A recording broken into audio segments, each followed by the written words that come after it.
ஐயோ, அழுகிறதா வேதனைப்படுறதா? இவ்வளவு ஒரு அருமையான புள்ளைய ஆனா 2 வருஷத்தினுடைய வளர்ச்சி இருக்குன்னு பார்த்தா கண்டிப்பா கிடையாது. இதுல ஏன் இந்த தென்னை மரம் இப்படி படுது? அடுத்து இங்க பாருங்க, பக்கத்துல ஒரு தென்னை மரம் அற்புதமான கண்ணு பட்டுக்கிட்டு இருக்கு. இயற்கையை சார்ந்து எப்படி விவசாயம் செய்வது என்பதை இந்த வீடியோல நம்ம தெளிவாக பார்க்க போறோம். திருப்பத்தூர் மாவட்டத்துல களவாய்வு செய்யறோம். மிஸ்டர் ஜீவானந்தா சார் வந்து தோட்டத்துக்கு வந்திருக்காரு. அவருடைய தம்பி மிஸ்டர் சுரேஷ் சாரையும் நம்ம அறிமுகப்படுத்துறோம். இந்த தென்னங்கண்டு ஏன் படுது, நம்ம நடவு செய்திருக்கிற முறை சரியா இருக்கா, ப்ராப்பரா இது பூச்சி மருந்து எதுவும் கொடுத்திருக்கீங்களா? இதுவரை நோய் மருந்தோ பூச்சி மருந்தோ எதுவும் கொடுக்கலாம்? இது வரைக்கும் எதுவுமே கொடுக்காம இந்த தென்னங்கன் இந்த அளவுக்கு வந்திருக்கிறதே உங்களுடைய பெரிய புண்ணியம் தான் சார். இந்த ப்ராப்ளம் வந்து ஏன் வந்துச்சு, என்ன காரணம் சொல்றத நம்ம இப்ப பார்க்க போறோம். ஏறக்குறைய 2.5 வருடமாக வளர்த்து இன்னைக்கு அந்த பிள்ளை உயிருக்கு போராடிக்கிட்டு இருக்கு. இங்க பாருங்க, ஒரு தென்னம் பிள்ளை இழந்துட்டோம். இது எப்படி இழந்துச்சுன்னு சொல்லி நம்ம பார்க்க போறோம். அதுக்கு முன்னாடி இந்த குருத்தை எடுக்கிறோம். இங்க பாருங்க, இத அப்படியே எடுக்கிறோம். இங்க பாருங்க, ஐயோ, அழுகிறதா வேதனைப்படுறதா? இவ்வளவு ஒரு அருமையான புள்ளைய தென்னம் புள்ளைய இழந்துட்டோம். இங்க பாருங்க சார், இது என்ன பிரச்சனைன்னு சொன்னா நோயோ பூச்சியோ கிடையாது. இது எலி, குருத்த எலி சாப்பிட்டு போயிடுச்சு.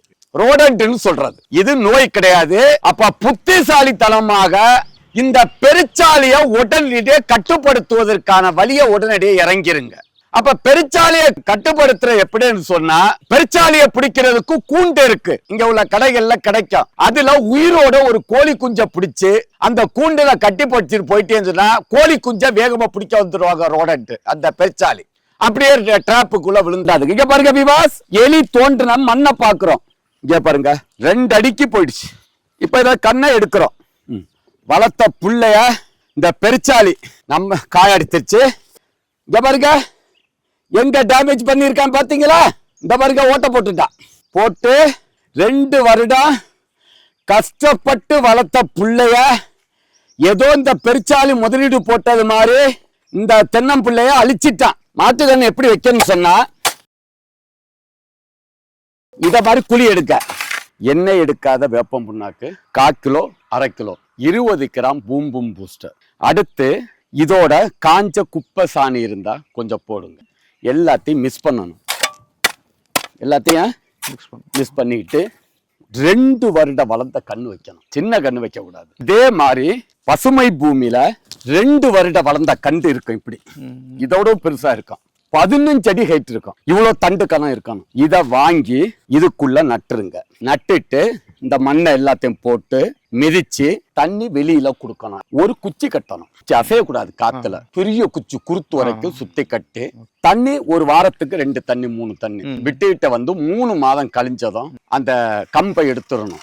கம்பும் கயிறையும் கட்டினதை எடுத்துட்டு, இதுக்கு பேருதான் பசுமை பூமியினுடைய குயிக்கர் அவதார். குருத்துல உப்பு எதுக்கு போடுறது? இப்ப ஐயா கேட்டாரு, குருத்துல எதுக்கு உப்பு போடணும்னு கேட்டாரு. கல்லுப்பு, அதுல இந்து உப்பு. அதுதான் பசுமை பூமியினுடைய அங்குசம். ஒவ்வொரு தென்னை விவசாயியுடைய வீட்டுல அங்குசம் என்ற உப்பு இருக்கணும். அதுல சத்துக்களும் இருக்கும்.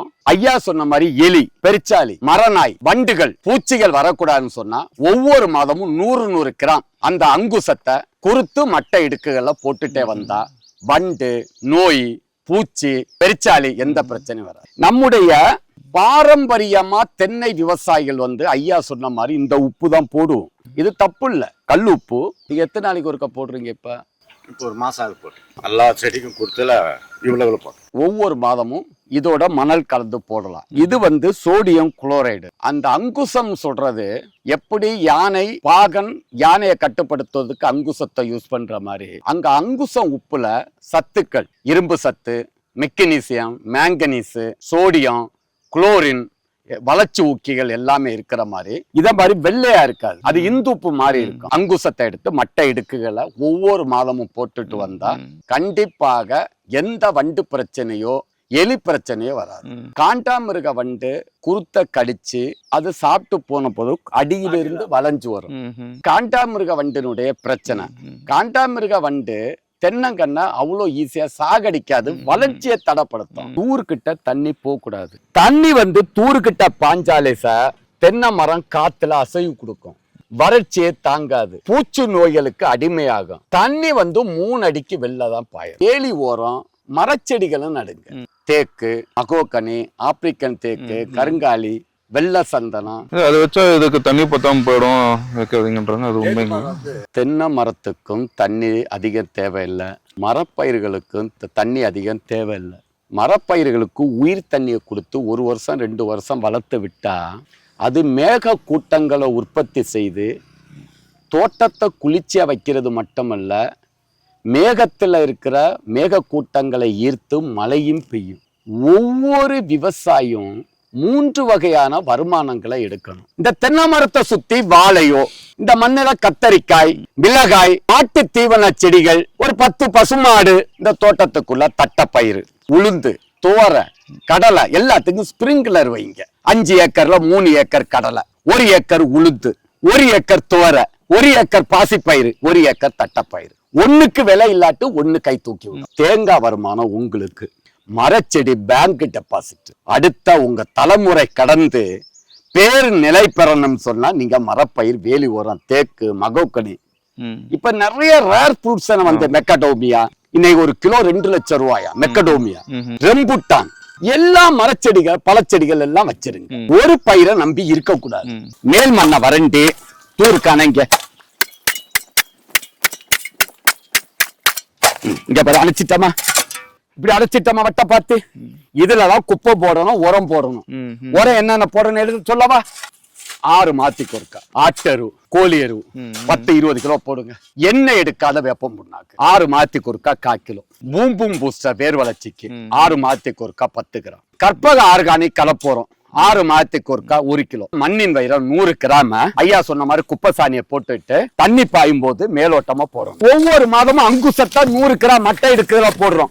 பூமியினுடைய பூம்பும் பூஸ்டர்ல humic acid 80%, fulvic acid 15%, bio potash 2.5%, micro nutrients 2.5%. ஆகையால் பசுமை பூமி விவசாயிகளுடைய லாப நோக்கோட குறைந்த விலையில் தரமான இந்த பூம்பும் பூஸ்டரை தயார் பண்ணி கொடுத்துக்கிட்டு இருக்கோம். இதுதான் இது இருக்கிறது. இதனுடைய செயல்பாடை இப்ப நம்ம பார்க்க போறோம். நான் கையில எடுத்திருக்கிறத பாருங்க, மில்லிகிராம். இங்க பாருங்க, இத மெதுவா போடுறேன்.